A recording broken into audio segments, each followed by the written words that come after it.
विविध जिल्ह्यातल्या टॉप 9 घडामोडींचा आता आढावा घेऊयात। जळगावमध्ये एसटी बसमध्ये मुसळधार पावसामुळे गळती, शहादा बसमध्ये पावसाच्या पाण्याने बसमध्ये गळतीचा प्रकार, बसमध्ये छत्री उघडून प्रवास करण्याची वेळ।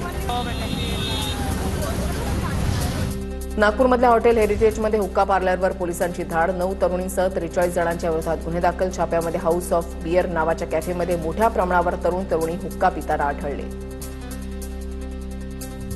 पाचोऱ्यामध्ये अन्न सुरक्षा विभाग आणि पोलिसांची संयुक्त छापेमारी, कारसह सुमारे 9 लाखांचा मुद्देमाल जप्त, आरोपीच्या विरोधात पाचोरा पोलीस ठाण्यामध्ये गुन्हा दाखल। छत्रपती संभाजीनगरमध्ये ज्यूस तयार करण्यासाठी मुदतबाह्य तोंड दूधचा वापर, एफडीएकडून कारवाई करत मुदतबाह्य दुधाचा साठा नष्ट, हॉटेल आणि रेस्टॉरंटवर कारवाईनंतर आता ज्यूस सेंटर्स रडारवर। लातूर जिल्ह्यामध्ये निलंगा तालुक्यामध्ये गेल्या 8 दिवसांमध्ये 4 वेगवेगळ्या आत्महत्येच्या घटना, शेती, आर्थिक व्यवहार आणि कौटुंबिक कारण या आत्महत्यांच्या मागे असल्याचं सांगितलं जात आहे।